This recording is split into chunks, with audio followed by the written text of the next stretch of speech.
Hello students, welcome to Pharmacy Notes by US. Today we discuss Traditional and Alternative System of Medicine Part 6, some MCQs. इसमें अपन discuss करेंगे 15 MCQs और बाकी 15 MCQs अपन दूसरे part में discuss करेंगे। सबसे पहले मैं चाहूँगी कि आप इनके आंसर्स को देखें, फिर मैं आपको इनके आंसर डिस्कस करूँगी। Then the first question is the word Ayurveda means, यानी कि जो आयुर्वेदा है उसका मतलब क्या है। ऑप्शन है health of people, science of drug, science of life and none of the above.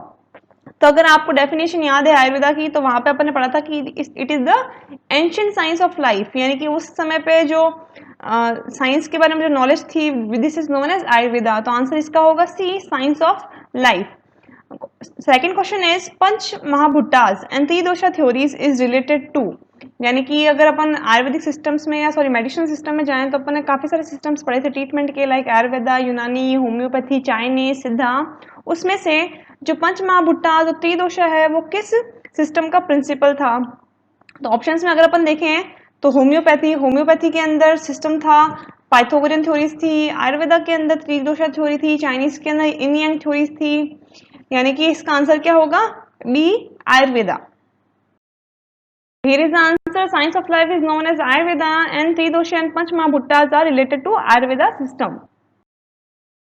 Next question is, according to Ayurveda, पित्ता is responsible for, यानी कि जो आयुर्वेदा सिस्टम है उसने ये कहा था कि जो बॉडी है उसके अंदर 3 दोष होते हैं, वात, पित्त एंड कफ। उनमें से कोई ना कोई अगर डोमिनेट कर जाए या उसमें से कोई बढ़ जाए तो अपनी बॉडी के अंदर है जो कि इम्बैलेंस होता है। और साथ ही ये जो तीनों के तीनों त्रिदोष हैं किसी ना किसी चीज को रिप्रेजेंट करते हैं। जैसे कि वात, पित्त एंड कफ है, तो वात है जो वैक्यूल्स को या फिर जो एयर है, ओबेसिटी है, इसको कंट्रोल करता है। पित्त है जो कि सारी की सारी जो अपनी डाइजेशन से रिलेटेड है उन चीजों को जो है कंट्रोल करता है। तो अगर ऑप्शंस अपन देखें, A is transmitting sense impression to mind, B is all digestion and metabolic activities, C is providing the static energy for holding body tissues and D is lubrication for various point of friction. यानी कि अगर इन चारों options में से जो पित्त है वो किस चीज को जो है कि रिस्पॉन्सिबल है, किस चीज को मेंटेन करता है, तो जो पित्त है वो सारा का रिलेटेड है और डाइजेस्टिव एंड मेटाबॉलिक एक्टिविटीज को। तो इसका आंसर होगा B, answer. Next question is the yin and yang theory is related to, यानी कि जो यिन एंड यांग थ्योरी है वो किससे रिलेटेड है। तो अगर अपन ऑप्शंस देखें, Ayurveda system, Chinese system, homeopathy and यूनानी। तो जो आयुर्वेदा सिस्टम है वो त्रिदोष थ्योरी पर डिपेंड करता है। चाइनीज सिस्टम में वो कहता है कि यस, जो बॉडी है वो 2 फेजेस से मिलकर बनी है, एक light and dark, which is known as yin and yang. तो इसका आंसर होगा option B, Chinese system. Next question is the Hippocratic theory and Pythagorean theory find its origin in, यानी जो हिपोक्रेटिक थ्योरी है एंड पाइथागोरियन थ्योरी है वो किस system के प्रिंसिपल्स थे। ऑप्शंस की अगर अपन बात करें तो Unani, homeopathy, aromatherapy and none of the above. तो अगर अपन याद करें तो यूनानी सिस्टम ऑफ मेडिसिन के अंदर 2 थ्योरीज थी, एक थी हिपोक्रेटिक एंड दूसरी थी पाइथागोरियन थ्योरी। होम्योपैथी सिस्टम की अगर अपन बात करें तो उसके अंदर दूसरी थ्योरीज थी एरोमाथेरेपी के अंदर एरोमा या फिर एसेंशियल जो ऑयल है उसकी थेरेपीज के बारे में बता रखा था, और ऑप्शन है नन ऑफ द अबव। तो ऑब्वियसली इसका आंसर होगा A, Unani system of medicine. Here is the answer, Chinese and Unani system of medicine. Next question is the physician in Unani system is termed as, यानी कि जो यूनानी सिस्टम था, Arabian system था, उसमें जो ट्रीटमेंट करते थे उन्हें क्या कहते थे। ऑप्शन है pharmacist, doctors, hakims and none of the above. But जो यूनानी सिस्टम था वो काफी ये जो मुगल्स थे उस समय का है, अरेबियन सिस्टम से रिलेटेड करता है। तो उस समय पे जो फिजिशियन थे जो कि ट्रीटमेंट किया करते थे उन्हें हकीम बोला जाता था। तो इसका आंसर होगा C, hakim. Next question is who develop the homeopathic system of medicine, यानी कि जो होम्योपैथिक मेडिसिन सिस्टम है उसको किसने डेवलप किया था। ऑप्शंस हैं Serturner, Hippocrates, none of the above and doctor Samuel Christian Friedrich Hahnemann. तो ऑब्वियसली इसका आंसर होगा ए, जो doctor Samuel Christian Frederick Hahnemann थे उन्होंने होम्योपैथिक सिस्टम है जो कि डेवलप किया था।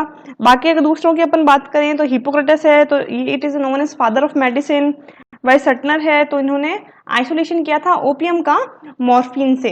तो आंसर होगा इसका A, Samuel Christian Friedrich Hahnemann.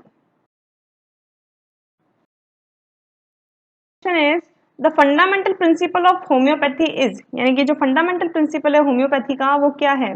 तो अगर आपको याद हो होम्योपैथी जो फ्रेडरिच ने दी थी, उन्होंने ये कहा था कि इसके अंदर एक प्रूवर होगा और एक प्रूविंग होगा, यानी कि इसके अंदर अगर आप किसी भी पेशेंट को अगर बीमार होता है तो अपन उसको उसी तरीके के डिजीज ड्रग्स देंगे जो कि किसी हेल्दी पेशेंट में देने पे उस तरीके के सिम्टम्स दे जो कि डिजीज पर्सन में आ रहे हैं, यानी कि लाइक क्योर बाय लाइक। तो अगर अपन ऑप्शंस देखें, disease can be treated by antibiotics, unlike can be treated by like can be treated by like and none of the above.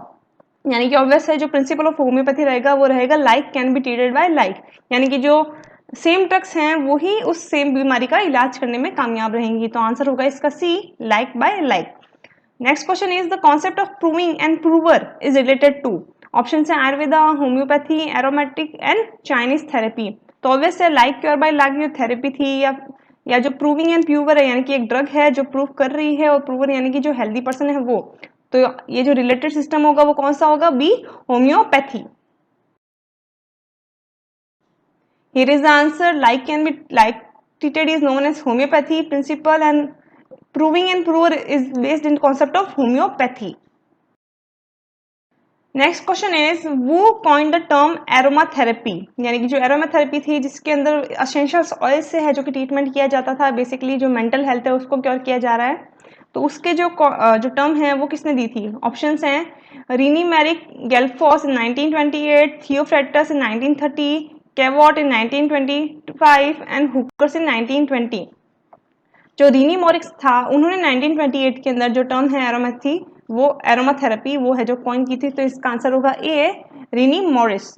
Next question is aromatherapy provides the treatment by using, यानी कि जो aromatherapy है उसके अंदर कौन सा है जो कि मॉलिक्यूल दिया जाता है ट्रीटमेंट के लिए? ऑप्शन है tannins, essential oil, resins, alkaloids. तो ऑब्वियस है जो परफ्यूमिंग ऑयल्स होते हैं, यानी कि जिसमें वॉलेटाइल नेचर की स्मेल है, जिसमें essential oils like clove oil हो गया, लेवेंडर ऑयल हो गया, रोज ऑयल हो गया, इनसे है जो कि ट्रीटमेंट किया जाता है। तो इसका आंसर होगा B, essential oils. Rini Morris coined the term aromatherapy and essential oil used in aromatherapy treatment.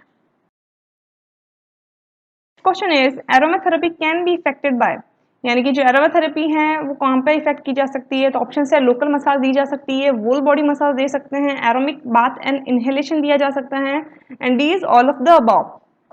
तो जो एरोमाथेरेपी है वो तीनों पे ही अप्लाई होती है, इससे बाथ भी दी जाती है, पूरी बॉडी मसाज भी है, लोकल मसाज भी की जाती है। तो इसका आंसर होगा D, all of the above. Question number next is the book entitled the secret of life and youth is authored by, यानी कि जो बुक है the secret of life and youth वो किसने लिखी थी? ऑप्शन है walnut, Bill Clinton, Morrie and George Bush. और वैसे बाकी आप नाम देखोगे तो आपको प्रेसिडेंट्स के नाम देखने को मिलेंगे। इसका आंसर है सी, मॉरी। Answer all of the above, and Mori and authorized the book The Secret of Life and Youth. Next question is which of the following is not the one of the element of पंच महाभुट्टास। अगर पांच महाभुट्टास की अपन बात करें तो आयुर्वेदा में 5 elements बताए थे। उन्होंने कहा था कि जो पूरी यूनिवर्स है इन 5 कॉन्स्टिट्यूएंट से मिलकर बनी है, और वो कॉन्स्टिट्यूएंट कौन कौन से थे? जल, वायु, एयर, अग्नि एंड पृथ्वी। तो अगर ऑप्शन देखें तो इनमें से कौन सा ऑप्शन है जो कि नहीं है? तो ऑप्शन है पृथ्वी, फॉरेस्ट, जल एंड वायु, यानी कि इनमें से which is not the one of the element, इनमें से कौन सा एलिमेंट पंच महाभुट्टास में नहीं आता है? तो ऑब्वियस आंसर होगा B, forest. Next question is the power of substance obtain by calcination is known as, यानी कि वो पाउडर जो कि कैल्सिनेशन प्रोसेस से मिलता है उसे क्या कहते हैं? तो ऑप्शन अगर अपन देखें चूर्ण, प्रास, गुगलू एंड भस्मास। तो ऑब्वियस है जो भस्म होती है यानी कि राख वो कैल्सिनेशन की प्रोसेस के थ्रू बनती है। तो इसका आंसर होगा डी, भस्म। Forest is not a part of Panch Mahabhuttas and Bhasm is obtained by the calcification process. Next is the Ayurveda surgery introduced by, यानी कि जो सर्जरीज हैं इन आयुर्वेदा वो किसने इंट्रोड्यूस की थी? तो अगर आपको ट्रेटिस की पता है तो जो आयुर्वेदा में है वो 2 थे, चरक संहिता एंड सुश्रुत संहिता। चरक ने है जो कि काफी सारे प्लांट्स के बारे में नॉलेज दी थी, वाइल जो सुश्रुत है उन्होंने सर्जरी ओरिएंटेड चीज लेके आए थे कि अगर किसी बॉडी का पर्टिकुलर पार्ट खराब है तो वहां पर सर्जरी के थ्रू से सही किया जा सकता है। तो इसका आंसर होगा B, Sushruta. Next question is treatises in Ayurveda are, यानी कि जो आयुर्वेदा के अंदर जो बेसिक बुक्स थी या जो ट्रेटाइजेस थी वो कौन थी? ऑप्शन है Charaka Samhita, Sushruta Samhita, both and none of the above. तो ऑब्वियस है इसका आंसर होगा बोथ, चरक संहिताएं, सुश्रुत संहिता दोनों ही किताबें हैं जो कि आयुर्वेदा ने एक बेस था जिसके अंदर सारी की सारी हर्ब्स के बारे में, उनकी फॉर्मुलेशंस के बारे में एंड उसके यूज के बारे में नॉलेज दे रखी थी।